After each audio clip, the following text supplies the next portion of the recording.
بسم اللہ الرحمن الرحیم۔ محترم ناظرین السلام علیکم۔ پیش خدمت ہے ایک ایسا واقعہ جسے سن کر آپ حیرت میں پڑ جائیں گے۔ یہ واقعہ ہے ایک اللہ والے اور ایک خوبصورت عیسائی لڑکی کا۔ اس واقعے کو مکمل طور پر سمجھنے کے لیے اس ویڈیو کو آخری تک ضرور دیکھیں۔ ایک نیک بزرگ تھے جو ایک دفعہ سفر کے غرض سے عیسائیوں کی بستی کے قریب سے گزر رہے تھے اور اس بستی کے اوپر صلیبیں لٹک رہی تھی۔ تھوڑی دیر بعد وہ ایک کنویں کے پاس رکے اور عصر کی نماز کے لیے وضو کرنے لگے تو وہاں ان کی ایک لڑکی پر نظر پڑی۔ وہ لڑکی نہایت ہی خوبصورت اور دلکش تھی، شیخ صاحب کے دل پر چھا گئی تھی اور آپ کا سینہ اسی وقت علم سے خالی ہو گیا تھا۔ بحکم اللہ تعالیٰ شیخ صاحب سے ہر چیز چھین لی گئی۔ اپنے مریدوں سے کہنے لگے، جاؤ واپس چلے جاؤ، میں ادھر جاتا ہوں جدھر یہ لڑکی ہوگی، میں اس کی تلاش میں جاؤں گا۔ مریدوں نے رونا شروع کر دیا، کہنے لگے، شیخ صاحب آپ کیا کر رہے ہیں؟ ناظرین، یہ وہ شیخ تھے جن کو 1,00,000 حدیثیں یاد تھیں، قرآن کے حافظ تھے، سینکڑوں مسجدیں ان کے دم قدم سے آباد تھیں۔ انہوں نے کہا، میرے پلے اب کچھ نہیں رہا جو میں تمہیں دے سکوں، اب تم واپس چلے جاؤ۔ شیخ صاحب اس بستی کی طرف چل پڑے جس بستی کی طرف وہ لڑکی گئی تھی۔ وہاں جا کر لوگوں سے پوچھا کہ یہ لڑکی کہاں کی رہنے والی ہے۔ لوگوں نے بتایا کہ یہ لڑکی یہاں کے نمبردار کی بیٹی ہے۔ شیخ صاحب نمبردار سے جا کر ملے اور کہنے لگے، کیا تم اپنی بیٹی کا نکاح میرے ساتھ کر سکتے ہو؟ اس نمبردار نے کہا، ہاں مجھے کوئی اعتراض نہیں، تم یہاں رہو، ہماری خدمت کرو، جب آپس میں واقفیت ہو جائے گی تو میں آپ کا نکاح اپنی بیٹی سے کر دوں گا۔ چنانچہ شیخ صاحب نے کہا، ہاں بالکل ٹھیک ہے۔ وہ نمبردار کہنے لگا، میرے باڑے میں سوروں کا ریوڑ ہے، آپ کو سوروں کا ریوڑ بھی چلانا ہوگا۔ شیخ صاحب اس پر بھی راضی ہو گئے۔ اللہ اکبر! شیخ صاحب کہنے لگے کہ ہاں میں آپ کی خدمت کروں گا۔ شیخ صاحب صبح کے وقت سور لے کر نکلتے، سارا دن چرا کر شام کو واپس آتے۔ ادھر مریدین واپس آ گئے اور جب خبر لوگوں تک پہنچی تو کئی لوگ بے ہوش ہو گئے، کہیں لوگ موت کی آغوش میں چلے گئے اور کہیں خانقاہیں بند ہو گئیں۔ لوگ حیران تھے کہ اے اللہ، ایسے ایسے لوگوں کے ساتھ بھی تیری بے نیازی کا معاملہ ہو سکتا ہے۔ 1 سال اسی طرح گزر گیا۔ شیخ صاحب کے ایک مرید تھے جو خود بھی اللہ کے ولی تھے۔ جانتے تھے کہ میرے شیخ صاحب استقامت والے ہیں، مگر اس معاملے میں کوئی نہ کوئی حکمت تو ضرور ہوگی۔ اس مرید کے دل میں یہ بات آئی کہ میں وہاں جا کر حالات معلوم کروں گا۔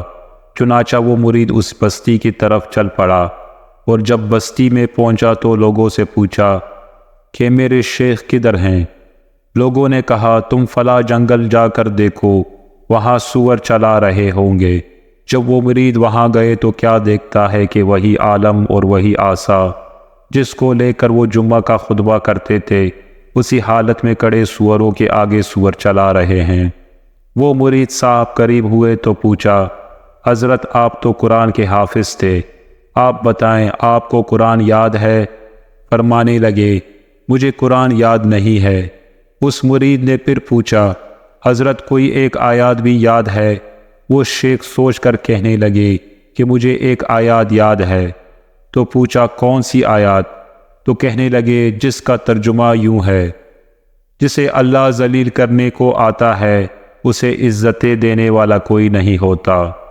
ناظرین، وہ شیخ پورا قرآن بھول گئے اور صرف ایک آیات یاد رہی جو کہ ان کے حال سے ہی تعلق رکھتی تھی۔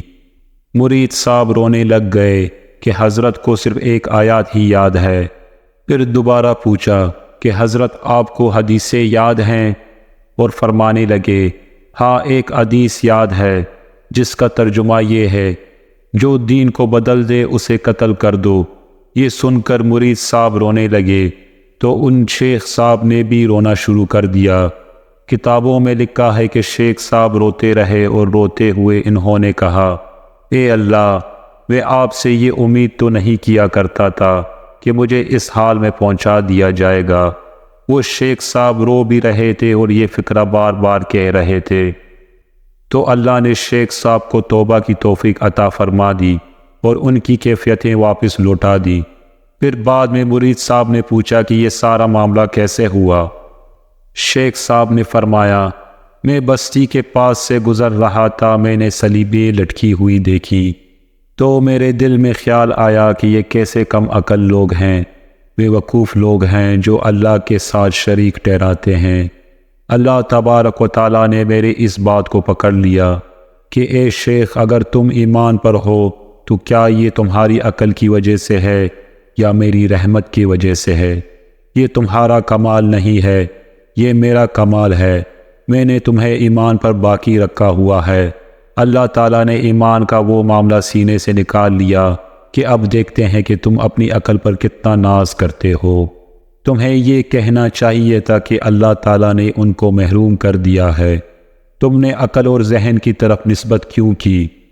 ناظرین، اس واقعے سے یہ سبق ملتا ہے کہ کبھی بھی بڑائی والی بات نہیں کرنی چاہیے، کیونکہ ہر حالت کی عطا اللہ تعالیٰ کی طرف سے ہوتی ہے۔ اللہ جسے چاہے نوازتا ہے اور جسے چاہے رسوا کر دیتا ہے۔ اگر کوئی نماز پڑھتا ہے تو یہ اللہ کی عطا ہے، اس میں اس نماز پڑھنے والے کا کوئی کمال نہیں، اور اگر نماز نہیں پڑھتا تو اللہ تعالیٰ نے اسے توفیق ہی نہیں دی۔ کبھی بھی اپنی شہرت، عزت، مرتبے پر ناز نہیں کرنی چاہیے، کیونکہ یہ سب اللہ کی مہربانی ہے، اور اللہ کے بہت سے معاملات ایسے ہوتے ہیں کہ وہاں عقل اور علم کو قابو میں رکھنا چاہیے، اور اپنی زبان سے کوئی ایسی بات نہیں کہنی چاہیے جس سے اللہ تعالیٰ ناراض ہو جائے، کیونکہ اللہ جو چاہتا ہے وہی کرتا ہے، اور وہی ہر چیز پر قادر ہے۔ اللہ تعالیٰ سے دعا ہے کہ اللہ ہمیں غرور اور تکبر سے بچائے، اور اپنی خاص رحمت کے طفیل ہماری زبانوں اور عقلوں کی حفاظت فرمائے، اور ہمیں درست راہ سے کبھی نہ بھٹکائے۔ آمین ثم آمین۔ ناظرین، چینل کو ضرور سبسکرائب کیجئے اور بیل آئیکن کو دبائیں